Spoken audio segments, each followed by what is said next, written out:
Gikan sa 106.7 DYIS FM Radio Ugyon, ari ang Ugyon Balita. Impormasyon kag mga pahibalo. Ugyon Balita. Maayong hapon sa tanan. Gikan sa ulot balitaan ka Radyo Ugyon. Yari na Ugyon Balita, Setyembre 14, tuig 2023. Ileco uno nagapasalig sa maayo nga sistema sa bill distribution sugod subong nga Setyembre. 4 ka trucks kag isa ka multi-cab dakop sa paglapas sa Provincial Ordinance on Illegal Quarry. 7 ka mga estudyante kag 3 ka tricycle drivers nga wala sa mga lisensya nagkaladakpan. Debate sa kahanginan, meeting ginpatigayon. Bago nga principal ka SBNCHS nagpakilala sa publiko pagod sa DYIS FM 106.7.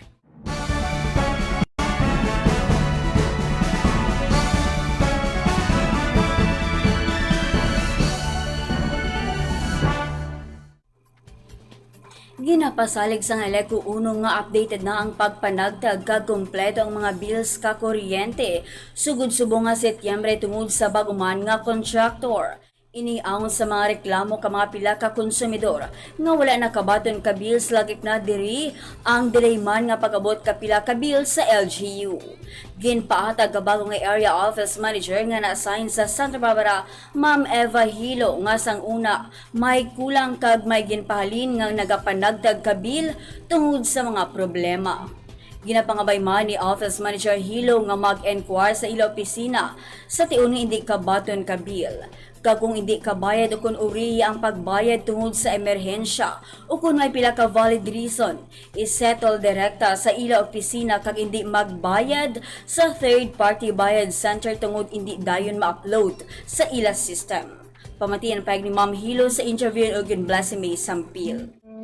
Kuha ako nga isa medyo pahalin ko anay nga isa ka manong distribute naton ma'am because of some problems kag mga complaints nga nabato namon sa office. So daw sunod-sunod na bulan kag finally subong pa lang ako ma'am nga for the bill distribution ma'am for the month of September. Okay. Billing month August nga nagka-kumpleto ma'am ang distribution sang amon nga bills with new contractor. Kag sugod Setyembre 18 mang udod ng Ileco 1 kalinya ka wala kabayad ka bill sa bulan sang Hulyo nga Agosto po kuntani ang due date. Ileco 1 nagapasalig sang maayo nga sistema sa bill distribution sugod subong nga Setyembre. 5 tanan ang nagkaladakpan sa Santa Barbara sa kaso nga illegal quarrying Setyembre 13 tubtub 14. 2 ka dalagko nga truck sang Setyembre 13, 2023 nga nalakipan ka isa ka 10-wheeler dump truck nga may karga nga quarry materials, misdeclared receipts kag overloaded. Ang nadakpan ka Provincial Task Force on Illegal Quarry kag Santa Barbara Police Station.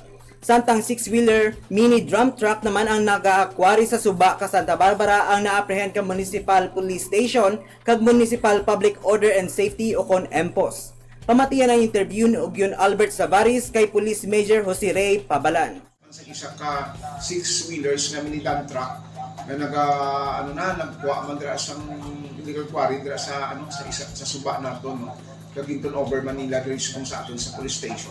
So ang nasambit nga mga salakyan together with sa ilang quarry materials ari suguri sa aton nga station ng impounded prior sa ilang pagmulta sa violation sa provincial ordinance dito sa provincial office sa provincial capital dito sa City of Iloilo. Kag Setyembre 14, 3 ang na-apprehend sa paglapas sa Provincial Ordinance on Anti-Illegal Quarry. Ini nalakipan ka 2 ka dump trucks kag isa ka multicab. Pamatian ang pahayag ni Police Corporal Arian June Hanselan sa interview ni Ugyon Ray Shudina. Naghanap na sa Provincial Ordinance 2017-45-B. Muna yung no delivery receipt upon demand. 4 ka trucks kag isa ka multicab dakop sa paglapas sa Provincial Ordinance on Illegal Quarry.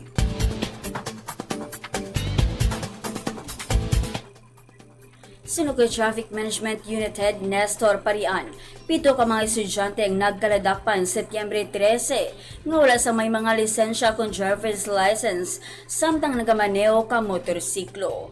Wala inigin pang isyon ka citation ticket kundi gin pang impound ang mga motorsiklo. Kag ang driver nga may nagakaigo nga papeles, rehistro kag lisensya ang makagawad sini. Pamatian na eksplikasyon ni Traffic Head Parian sa interview ni Ugin Reyes Dina. Nanda anda violasyon YT driver's license. Okay. Himawala na ang andang violasyon. Pero ang may rehistro ang motor. May rehistro ang motor, pero may helmet man sanda ginagamit. Garing tungod sa nakita ka itong traffic auxiliary nga mga estudyante, naga-uniforme ka estudyante, gen-verify. Kasi dito nakita nga why san dati driver's license. Samtang sanggin patigayo naman nga Comelec Checkpoint ka Santa Barbara Municipal Police Station sa Barangay Inangayan, Setyembre 14. 3 ang nagkaladakpan nga nagpamasahero nga tricycle drivers nga wala sang lisensya. Kung saliin sila ang ginpang isyohan ka citation tickets. Pamatian naman ang pahig ni Police Corporal Mark Puga, traffic investigator sa interview ni Eugen Albert Salvaris. Sa Comelec Checkpoint dito sa Barangay Inangayan, kung sa diin nadakpan naton ang 3 ka di pampasahero nga tricycle nga naga-drive nga wala sang lisensya.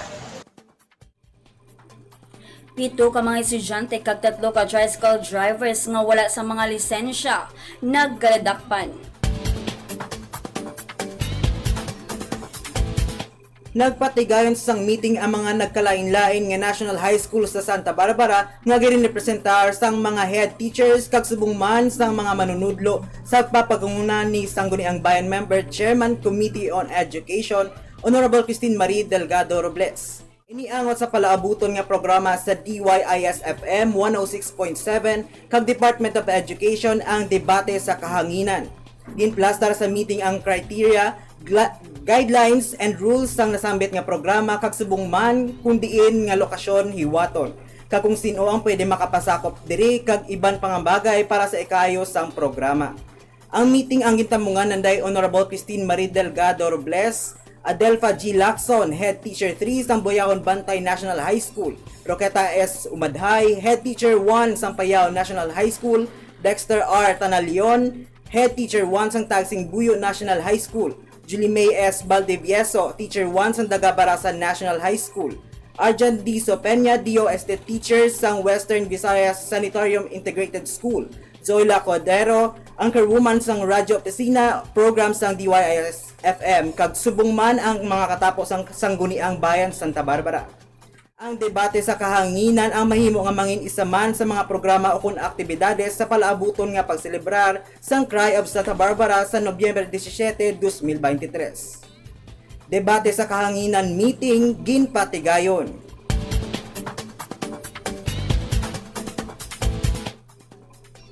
Ginsaysay ni Principal 4 Dr. Jose Rolando Rafael Cabanig ang iya kabuhi sa DYIS-FM 106.7 bilang isa ka pribadong individual kag bilang isa ka manunudlo kag principal kag iya mga plano para sa kaayo ka Santa Barbara National Comprehensive High School.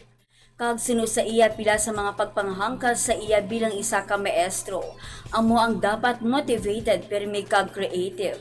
Tungod sa iya na eksperyensyahan nga perme ginakulang ang educational materials kag pasilidades, gani dapat makahimo ka mga pamaagi nga mahatag ang dekalidad ng edukasyon sa mga kabataan.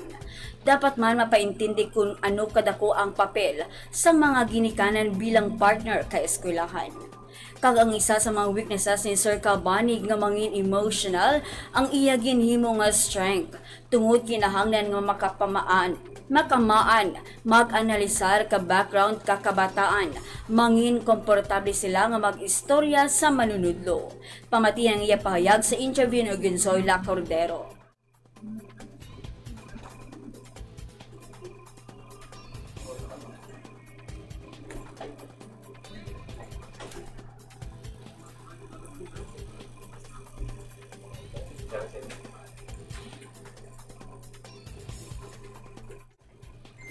Si Sir Cabanig ang nag-assume bilang principal kay SB Iglesias sang Agosto 25, 2023.